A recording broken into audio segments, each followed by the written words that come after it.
एक लड़का मछली पकड़ने के लिए गोता लगाता है, लेकिन अचानक एक ऑक्टोपस उसे पकड़ लेता है। डर के मारे भागते हुए वह एक डूबे हुए जहाज में घुस जाता है जो खजाने से भरा हुआ है। उसके अंदर सोने के सिक्कों और पूरी तरह से सुरक्षित नोटों से भरी कई थैलियां हैं। अगर वह ये सब ले जाए तो एक झटके में करोड़पति बन सकता है। लेकिन तभी उसे याद आता है कि इन सालों में मछली पकड़कर जो भी कमाया वह सब उसके पिता की दूसरी पत्नी ने रख लिया। इसलिए वह गांव के मुखिया को बुलाता है ताकि सबके सामने संपत्ति का बंटवारा हो सके। लेकिन सौतेली माँ बहुत बुरी नीयत से उसे सिर्फ एक जर्जर नाव देती है। लड़के को यह बिल्कुल भी अच्छा नहीं लगता। जो भी कमाता हूँ वह परिवार के लिए है, और जब बंटवारे की बारी आती है तो मुझे एक नाव मिलती है जिसमें पानी भरता है। मुझे पैसे की कहानी मत सुनाओ। कौन सा बेटा घर में योगदान नहीं करता? तो वह मोटरबोट जो तुमने पिछले साल खरीदी थी 4,000 युआन की, वो पैसे कहाँ से आए थे? वह मेरे पिता ने मुझे दिलवाई थी। इससे तुम्हारा क्या लेना देना? इससे बहुत लेना देना है। आधा हिस्सा तो वह है जो मैंने इन सालों में दिया है। अगर तुम कहती हो कि वह तुम्हारा है तो कौन साबित कर सकता है? देखो, बाई ने तो इन सालों में सच में घर में पैसे दिए हैं। ये बात गांव के बहुत से लोग जानते हैं। तुम लोग क्या जानते हो? घर में हर कोई काम करता है, और क्या सिर्फ उसी को बुरा लगता है? ठीक है, अब बहुत हो गया। हम यहाँ दस्तावेज पर हस्ताक्षर करने आए हैं, झगड़ा करने नहीं। चाची, मैं तुमसे एक बार और पूछता हूँ, परिवार तोड़ना कोई भावनात्मक झटका नहीं है। एक बार कागज पर हस्ताक्षर हो गए फिर हर कोई अपनी राह चलेगा। ये बात तुम्हें समझ में आ गई है ना? भाई, इसे अच्छे से संभाल कर रखना। अरे, अब से जो भी हो तुम्हें खुद ही अपना ख्याल रखना होगा। घुओ चाचा, बहुत धन्यवाद। सेक्रेटरी, सब कुछ ठीक से समझा दिया गया है ना? अगर इसका बुरा हाल हुआ तो बाद में कोई ये ना कहे कि हमने इसका ध्यान नहीं रखा। दस्तावेज तो साफ है, इतनी कड़वी बात करने की जरूरत नहीं है अगर वही रिश्ता तोड़ना चाहता था। पापा, मैं आपसे एक बात पूछता हूँ। आज आप रिश्ता तोड़ रहे हैं और अब मुझे अपना बेटा नहीं मानते। कागज पर पहले ही हस्ताक्षर हो चुके हैं, तो फिर बात आगे बढ़ाने का क्या मतलब? तुम अपने रास्ते, मैं अपने रास्ते। ठीक है, मैं समझ गया। मैं जितना भी पैसा कमाऊं, जैसी भी घर हो, जैसी भी जिंदगी जीऊं, अब वो तुम्हारा मामला नहीं रहेगा। सुनो दजवांग, क्या तुमने सुना कि वह एक अच्छा घर चाहता है? तुम्हारे पास तो नाव भी नहीं है और पहले से ही अच्छा जीवन जीने का सोच रहे हो। कितने साहसी हो तुम। पहले 10 युआन कमा लो, फिर बात करेंगे। 10 युआन तो बहुत कम है, इतने में तो मैं उठ भी नहीं सकता। लेकिन तुम खुद को समझते क्या हो? मैं कोई हूं या नहीं, 2 दिन में देख लेना। न्यू भाई, ज्यादा सख्त मत बनो। उस नाव में तो हर जगह से पानी टपक रहा है। बाद में आकर ये मत कहना कि तुम्हें पछतावा हो रहा है।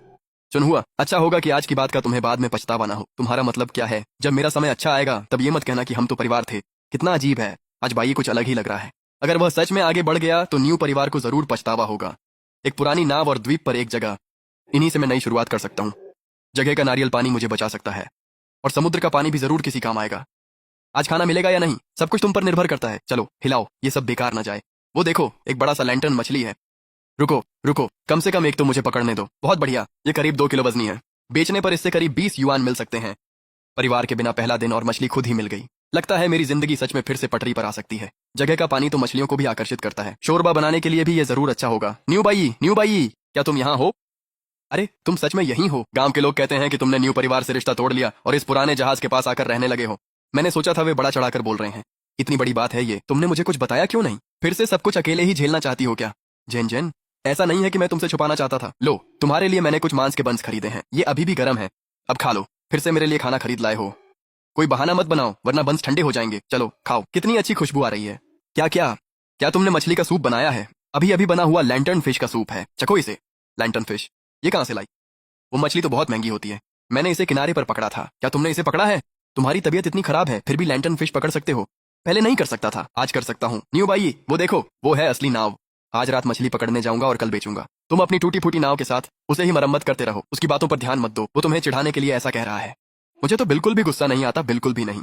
वो अपनी मोटरबोट से मछली पकड़ने जाता है, ये उसकी काबिलियत है। मैं पानी की बाल्टी का इस्तेमाल करता हूँ ताकि मछली खुद आ जाए, ये मेरी काबिलियत है। पानी की बाल्टी कल सुबह देख लेना। भाई, मुझे बेवकूफ मत बनाओ। अगर सच में मछली पकड़ने जाना है तो नाव कहाँ है? और जाल? नाव थोड़ी सी खराब है लेकिन कुछ किया जा सकता है। वो नाव तो पानी में डालते ही डूब जाएगी। अपनी जान से मत खेलो। इसीलिए मैं ऐसी नाव उधार लेना चाहता हूँ जो टिक सके। किससे मांगोगे? तुम्हारी? मेरी? तुम्हारा तो जवाब नहीं। मेरे पापा उस नाव की ऐसे देखभाल करते हैं जैसे कोई खजाना हो। वो तो तुम्हें सपने में भी नहीं देंगे। सिर्फ एक रात के लिए। कल सुबह लौटा दूंगा। मछली की पकड़ आपस में बांट लेंगे। तुम्हारे पापा को 80%, मुझे 20%। क्या तुम इसमें पक्के हो? बिल्कुल पक्का। मैं स्पेयर चाबी ढूंढने जा रहा हूँ। जब लौटोगे मैं अपने पापा का सामना करूंगा और सच बता दूंगा। बिल्कुल नहीं। अगर तुम्हारे पापा को पता चला तो बहुत डांटेंगे। और तुम क्या क्या उस टूटी नाव से गुजारा करोगे? या फिर अब तुम आगे बढ़ना ही नहीं चाहते? मैं आगे बढ़ना चाहता हूँ, लेकिन मैं तुम्हें अपनी समस्या का बोझ नहीं बनने दे सकता। पहले अपने पापा से ना पूछना, ये मेरी गलती थी, लेकिन मुझे तुम पर भरोसा है। क्या तुमने नहीं कहा था कि तुम मछली पकड़ सकते हो? तो फिर असली मछली पकड़ कर लाओ ताकि मेरे पापा को कुछ कहने का मौका ना मिले। जैन जैन, क्या तुम्हें सच में मुझ पर भरोसा है? आज तुम कुछ अलग लग रहे हो। तुम्हारा हुलिया अच्छा लग रहा है और तुमने लैंटर्न मछली पकड़ी है। तुम पहले से कहीं ज्यादा आत्मविश्वास से बात कर रहे हो। तुम पर भरोसा न करना भी कोई विकल्प नहीं लगता। ये तारीफ है या ताना? जैन जैन, अगर तुम्हें मुझ पर भरोसा है तो मैं तुम्हें कभी निराश नहीं करूंगा। मेरे पास है। जैन जैन, क्या सच में तुम इसे ले आई हो? मैंने और कुछ नहीं छुआ। जब तुम वापस आओगे मैं अपने पापा को सब कुछ समझा दूंगी। मैं इसका अच्छे से ध्यान रखूंगी और जैसे कि है वैसे ही लौटा दूंगी। भाई बहुत सावधान रहना। अगर कुछ नहीं मिला तो वापस आ जाना। जिद मत करना। अगर नाव में कोई दिक्कत हो तो सबसे पहले खुद का ख्याल रखना। मछली कोई मायने नहीं रखती। नाव लौटानी है, मछली लानी है और तुम्हें भी वापस आना है। न्यू भाई, जल्दी वापस आना।